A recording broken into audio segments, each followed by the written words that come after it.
नमस्कार मंडळी, good evening सर्वांना. तर चला, आज आम्ही बाहेर चाललो आहे. चेतन पण आला होता, तर चेतन म्हणाला चला छानपैकी जरा कुठेतरी फिरून येऊया. थंडी तर भयंकर होती. पोचलो वगैरे, छान छान ज्या गोष्टी पाहिजे होत्या त्या घेतल्या आम्ही मस्तपैकी. थोड्या मला कमी प्राईसमध्ये छान वाटल्या म्हणून घेतलेल्या आहेत. नक्की मोठा तुम्हाला ब्लॉग व्हिडिओ मी ह्याचा अपलोड करणारच आहे. नक्की सर्वांनी जाऊन बघा. खूप खूप छान छान गोष्टी मला मिळाल्या थोड्या कमी प्राईसमध्ये. आणि मस्तपैकी बघा, इकडे छान अशी परात पण घेतलेली आहे.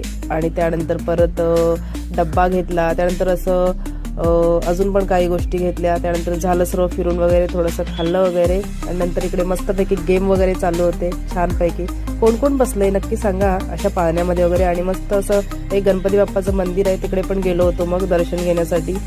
छान वाटलं खूप.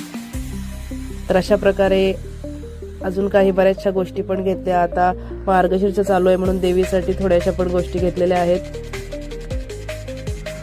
सुंदर अशा. पूर्ण मार्केट आम्ही फिरेपर्यंत बराचसा उशीर झालेला होता. त्यानंतर आता सगळं खाऊन पिऊन झालेलं आहे. आणि नंतर आता मी घरी निघालोय छानपैकी. सगळं आधी पॅकिंग करून घेतोय, कारण की पूर्ण थंडी होती. कारण जाताना भयंकर लागली होती, म्हणून म्हटलं आता उशीर झालाय, लवकरच सर्व आपण हे करूया. हे बघा, अशा छान छान वस्तू सर्व घेतल्या आहेत मी. नक्की माझ्या मोठ्या व्हिडिओमध्ये तुम्ही बघा. ते बघा, बऱ्याच साऱ्या गोष्टी घेतल्या ज्या मला आवडतात त्या. आईला ज्या आवडत आहेत त्या मी तिला देणार आहे. आणि हे ताट वगैरे मला खूप छान वाटलं. आणि मस्तपैकी बघा, इकडे अनामिकाची खूप आठवण आली म्हणून तिथे बाजूला होते, म्हणून खूप बर्ड्स सारे आम्ही बघायला गेलो होतो छानपैकी. आणि आता मी जेवण करायला बसलो आहे. आईने बनवली छान मुळ्याची भाजी, भाकरी.